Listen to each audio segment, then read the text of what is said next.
जब से सुना जलोटा को जसलीन मिल गई, सब काम धाम छोड़ भजन गाने लगा हूँ। गुरुजी ने कहा कि क्लास में जो सबसे मूर्ख छात्र खड़ा हो जाए, कोई नहीं खड़ा हुआ, मैं खड़ा हो गया। गुरुजी ने कहा कि अच्छा तुम ही इस क्लास में सबसे बड़े मूर्ख हो। मैंने कहा नहीं सर, आप अकेले खड़े थे, अच्छा नहीं लग रहा था। मेरे माइक पे आते ही आप लोग इस तरफ से शांत होकर मेरी तरफ देख रहे हैं जैसे मेरी श्रद्धांजलि दी जाएगी। नहीं, अगर जिंदा हो तो एक बार जोरदार ढंग से जीवित होने का प्रमाण दें। बहुत देर से आप लोगों का खून पिया जा रहा था। मेरा ऐसा वैसा करने का कोई इरादा नहीं है। शुद्ध शाकाहारी आदमी हूँ, कोई ज्ञान की बात नहीं करूँगा। ज्ञान से मेरा वैसा ही संबंध है जैसा मल्लिका शेरावत का कपूर से। कोई ज्ञान की बात नहीं करूंगा। मेरी कविता में आपको कहीं भी दिमाग लगाने की ज़रूरत नहीं पड़ेगी। दिमाग लगाने की ज़रूरत इसलिए भी नहीं पड़ेगी क्योंकि मैं दिमाग लगा के कुछ कहता ही नहीं। और सच तो यह है कि मेरे पास दिमाग है भी नहीं। मैं तो उस टाइप की कविताएं करता हूं जैसे बस और ट्रेनों में नहीं बेचते हैं, झंडू बाम अभी लगाओ अभी आ रहा हूं। आप सबको प्रणाम कर रहा हूं, मंच को प्रणाम कर रहा हूं। प्रणाम करने की आदत बचपन से ही रही है। पहले जब भी घर से बाहर निकलता था, जो भी सामने पड़ जाता था प्रणाम कर दिया करता था। एक बार गाय के धोखे में सांड को माता कह के प्रणाम कर दिया।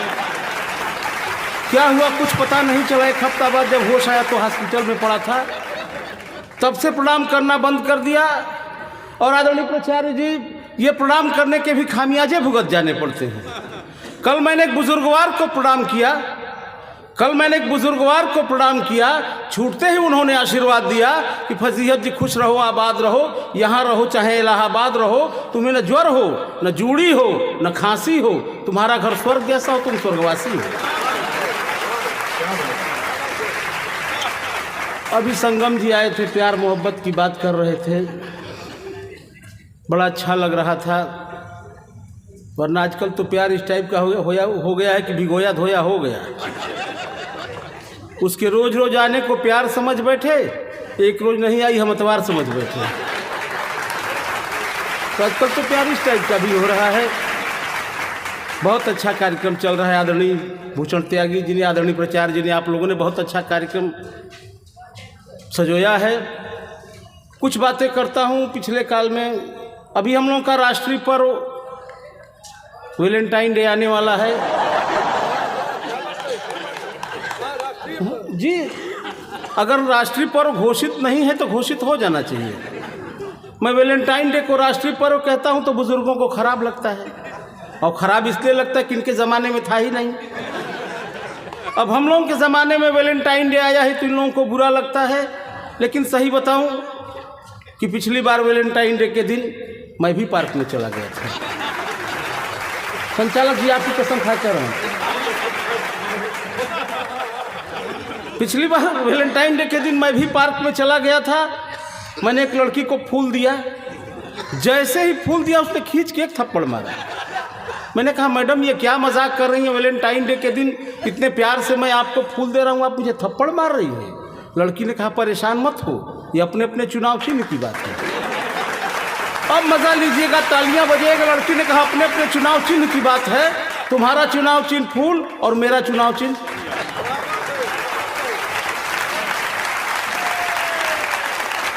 बाद में समझ में आया अच्छा वो लड़की कांग्रेसी थी। अगर कम्युनिस्ट की होती तो तालियां तो असली अब के थोड़ी देर बाद और समझ में कि ये भी अच्छा हुआ। अगर बसपा की होती तो फिर वैलेंटाइन डे के दिन उस पार्क से जो 4 पंक्तियां पैदा हुई वो 4 पंक्तियां आपके हवाले करता हूं। और उन 4 पंक्तियों से आपका क्षमा ही टेस्ट भी ले रहा हूं कि मुझे कितनी देर तक माइक पर रहना है।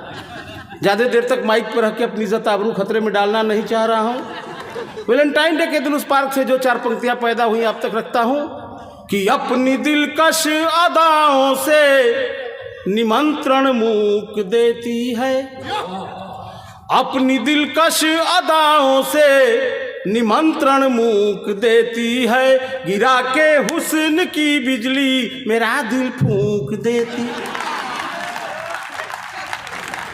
गिरा के हुस्न की बिजली मेरा दिल फूंक देती है, करूं मैं किस तरह से प्यार का इजहार तुम बोलो, करूं मैं किस तरह से प्यार का इजहार तुम बोलो, मैं उसको फूल देता हूं वो मुंह पे थूक दे। अच्छा, मतलब पूरा जल्दी समझ आ रहा है। अब आपके चाल चलन का भी मुझे धीरे धीरे अंदाजा हो रहा है। अच्छा मेरे साणु भाई आप आ गए हैं, आप आ गए थे तो हमको बता दिए होते, हम नहीं आए होते। कम से कम इस रात में एक आदमी सही जगह पहुंचा होता है। पिछले काल में आपने देखा होगा कि एक समाचार बड़े मीडिया में बहुत सुर्खियों में था। एक भजन के बहुत बड़े गायक ने बुढ़ापे में शादी कर ली।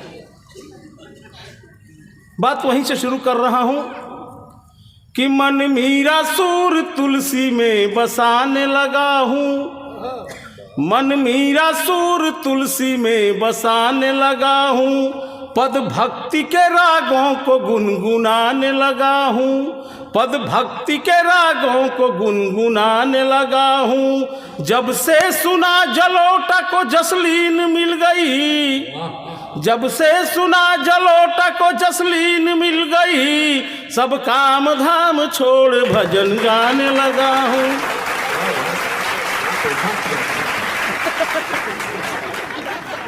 संचालक जी छेड़ रहे हैं, दरअसल में इनका कोई कसूर नहीं है।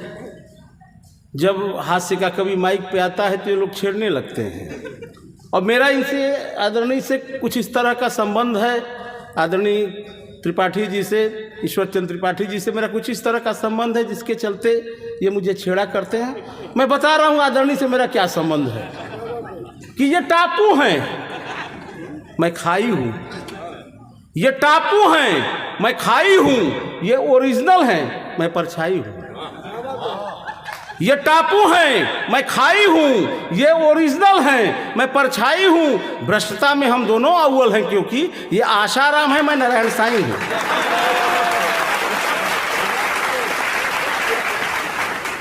अब आप लोगों को लगा होगा कि मैं अच्छा कवि हूँ। वास्तव में मैं बहुत अच्छा कवि हूँ। यही बात मैं पत्नी से कहता हूँ तो मुझे पागल कहती है। और पता नहीं औरतें कवियों को पागल क्यों समझती हैं। इस मामले में अखिलेश द्विवेदी जी की पत्नी तो इनको परमानेंट पागल समझती है। अच्छा हाँ ये हैं, इधर से कह रहे हैं हाँ ये है। लेकिन सही बताऊं कि ऐसा नहीं कि वास्तव में मैं अच्छा कवि हूँ। ऐसा नहीं कि मुझसे अच्छे कवि नहीं हुए। सूर, कबीर, तुलसी वगैरह वगैरह लोग अच्छे कवि थे। सही बात है। मर गए। आजकल इन लोगों के नाम पे बीड़ी और जर्दा बिक रहा है। मैं तो मरूंगा भी नहीं। सही बता रहा हूं, नहीं मरूंगा। इसलिए नहीं मरूंगा क्योंकि मैं पैदा नहीं हुआ हूं, अवतार लिया हूं। और आप पढ़े लिखे विद्वत जन बैठे हुए हैं, जानते होंगे कि जितने भी अवतार हुए सब मजबूरी में हुए। जितने अवतार, रामा अवतार, कृष्णा अवतार, जो भी हुआ मजबूरी में हुआ। इस कलयुग में मजबूरी में मेरा फजीहता अवतार हुआ। कब मेरे जैसे हास्य के कवि को मजबूरी में अवतार लेना पड़ता है मैं बताऊं। और अच्छा लगेगा तो जोरदार तालियों से आपका समर्थन चाहूंगा। एक बार ताली बजा के मुझे आदेशित कर दीजिए।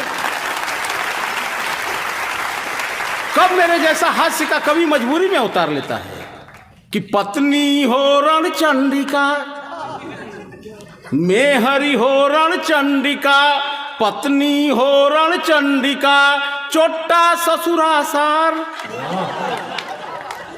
पत्नी हो रण चंडिका, चोट्टा ससुरासार, मिले सास खूंखार जब तब होता अवतार। फजीहत तब होता अवतार। बड़ा स्वामी फजीहतानंद महाराज की।